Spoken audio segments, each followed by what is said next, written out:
हरे कृष्णा, राधे राधे। तो फ्रेंड, बहुत ही ज़्यादा पावन बैसाख का महीना शुरू होने वाला है। बैसाख का महीना हमारे लड्डू गोपाल और विष्णु भगवान का प्रिय महीना है। देखिए फ्रेंड, जो लोग भी कार्तिक मास का स्नान का नियम नहीं ले पाते हैं ना, वो बैसाख मास का स्नान करने का, पूजा करने का नियम ज़रूर लें। क्योंकि कार्तिक माह में क्या होता है, ठंड होती है या फिर माह का जो महीना होता है, तो उसमें सभी लोगों का नियम नहीं हो पाता है। लेकिन बैसाख मास में काफ़ी गर्मी हो जाती है, तो ये नियम आप बहुत अच्छे से ले सकते हैं। तो सबसे पहले आपको ब्रह्म मुहूर्त में उठना होगा। तो फ्रेंड, 2026 में 1 अप्रैल से बैसाख का महीना शुरू हो जाएगा, ठीक है, चैत्र मास की पूर्णिमा से ही। और इसका समापन होगा 1 मई के लिए, ठीक है। तो फ्रेंड, बैसाख के महीने में क्या खाना है, क्या नहीं खाना है, क्या दान करना है, कैसे पूजा करनी है, संपूर्ण जानकारी मिलेगी इस वीडियो में। तो वीडियो को अंत तक आप ज़रूर देखें। तो फ्रेंड, सबसे पहला नियम होता है ब्रह्म मुहूर्त में उठकर स्नान का, ठीक है। गंगा स्नान तो सभी के लिए पॉसिबल नहीं हो पाता है, तो घर में ही पानी में गंगा जल डाल के आप स्नान करें।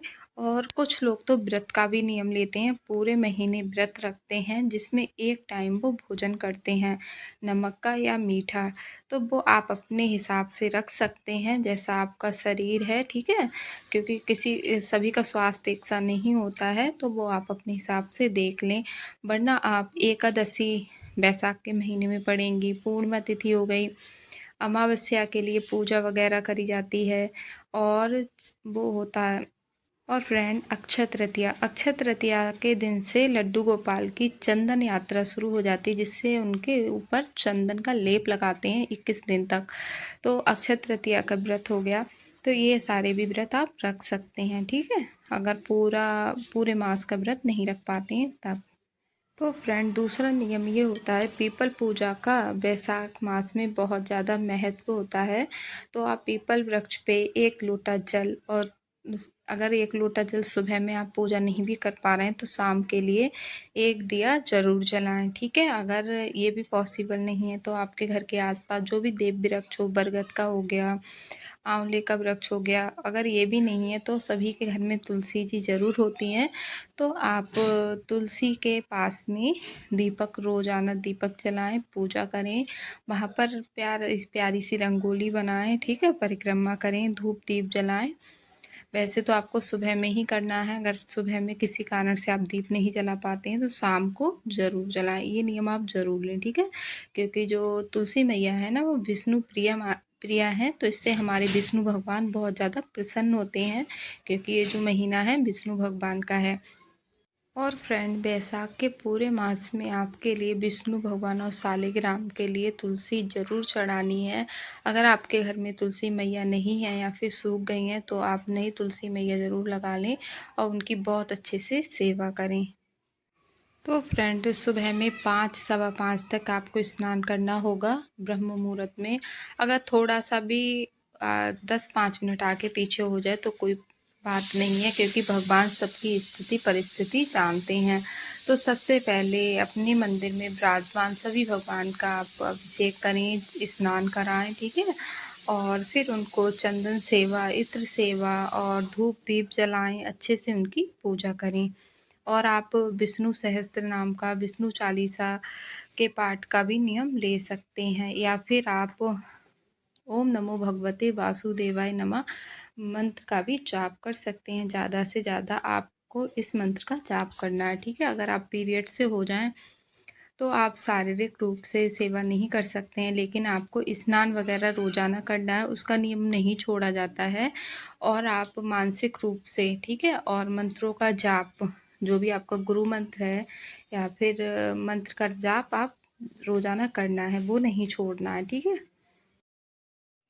और फ्रेंड, बैसाख के महीने में अगर आप जल का दान करते हैं, क्योंकि ये विष्णु पुराण में वर्णित है, तो ये बहुत ज़्यादा अच्छा माना जाता है। क्योंकि बैसाख के महीने से ही गर्मी शुरू हो जाती है, तो आप जैसे जो बैसाख के महीने में आने वाले फल हो गए, खरबूज हो गए, तरबूज हो गए, ठीक है, आम हो गए, इस तरह के फलों का भी दान कर सकते हैं।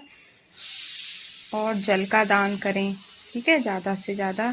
आप अपने आसपास में कहीं पर भी प्याऊ वगैरह लगवा सकते हैं, जल का दान करें। तो फ्रेंड, बैसाख के महीने में ही अक्षय तृतीया आती है, जिस पर हम पानी मिट्टी का जो घड़ा होता है, जिसको मटका भी बोलते हैं, उसका दान करते हैं। तो इसी तरह से आप मतलब अपने हिसाब से देख लें, ठीक है। और अपनी छत पर पक्षियों के लिए जल ज़रूर रखें, क्योंकि गर्मी बहुत ज़्यादा है। जो आपने माता की खेतरी बोई थी ना, तो वो आपका जो पात्र है मिट्टी का, वो सभी के घर में खाली हो गया होगा। तो उसी में आप सुबह शाम जल भर के रखें। और फ्रेंड, अगर गाय द्वार पर आती है आपके, तो गाय को पानी ज़रूर दें, कुछ खाने के लिए दें। कोई भी ज़रूरतमंद आपसे पानी मांगे तो उसको पानी ज़रूर दें। और फ्रेंड, आपको बैसाख के महीने में गुड़ नहीं खाना है। मूली, गाजर, बैगन, मसूर की दाल, ये सब भी नहीं खाना है। अगर आप प्याज लहसुन का सेवन करते हैं तो बैसाख के महीने में आपको प्याज लहसुन भी नहीं खाना होता है। और फ्रेंड, आप जितना शुद्ध सात्विक भोजन करेंगे ना, उतनी आपकी भक्ति प्रबल होती है और आप देखेंगे आपका पूजा पाठ में पहले से अधिक मन लगेगा। अगर फ्रेंड आपके घर में तुलसी जी सूख गई हैं, उनकी लकड़ी रखी हुई हैं, तो आप उस पर रुई लगाकर बाती पहले से ही बना लें। और रोज़ाना ना आप अपने विष्णु भगवान, लड्डू गोपाल, सालिग्राम भगवान जो भी आपके घर पर हैं, उनके सामने घी का दीपक जलाएं, ठीक है। इससे आपके प्रभु रीझ जाते हैं, बहुत ज़्यादा प्रसन्न हो जाते हैं हमारे प्रभु। अगर आप पूर्णिमा पर, सॉरी, बैसाख मास में हवन का भी महत्व बताया गया है। अगर आप छोटा सा हवन कर सकते हैं तो वो बहुत ही ज़्यादा अच्छी बात है। और नहीं भी कर पा रहे हैं तो आप लौंग कपूर से आरती करें। तो फ्रेंड, बैसाख मास में सभी मांगलिक कार्य शुरू हो जाएंगे। जैसे आप गाड़ी खरीद सकते हैं, घर खरीद सकते हैं, शादी विवाह भी शुरू हो जाते हैं। और जो अक्षय तृतीया आती है उस पर तो कुछ सोना चांदी जरूर ही खरीदा जाता है। बैसाख का महीना जो वो है ना, बहुत ज़्यादा अच्छा बताया गया है। और बैसाख मास में सूर्य भगवान को एक लोटा जल जरूर चढ़ाना है, ठीक है। क्योंकि जो सूर्य भगवान है वो प्रत्यक्ष देवता हैं, ग्रहों में राजा हैं, तो उनकी पूजा आपको जरूर करनी है बैसाख मास में, ठीक है। ये भी आपको एक नियम लेना होगा। अगर वैसे तो सूर्य भगवान को जल हमेशा चढ़ाया जाता है, रोजाना चढ़ाया जाता है।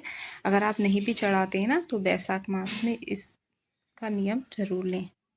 और फ्रेंड्स, शिवलिंग पर भी आप एक लोटा जल का नियम ले सकते हैं। और इन सारे नियमों में से वो ही नियम लें जिसको आप आसानी से निभा सकते हैं, ठीक है। और पूरे बैसाख मास में आपको लड्डू गोपाल को, विष्णु भगवान को, सालिग्राम को तुलसी पत्र जरूर चढ़ाना है। और फ्रेंड, अगर आपको वीडियो थोड़ा भी अच्छा लगा हो तो लाइक ज़रूर कर देना। और बैसाख कार्तिक मास की पूर्णिमा पर पूजा विधि होती है, उसका वीडियो आप लोगों को मिल जाएगा। और मिलते हैं नेक्स्ट ब्लॉग में, तब तक के लिए राधे राधे, हरे कृष्णा।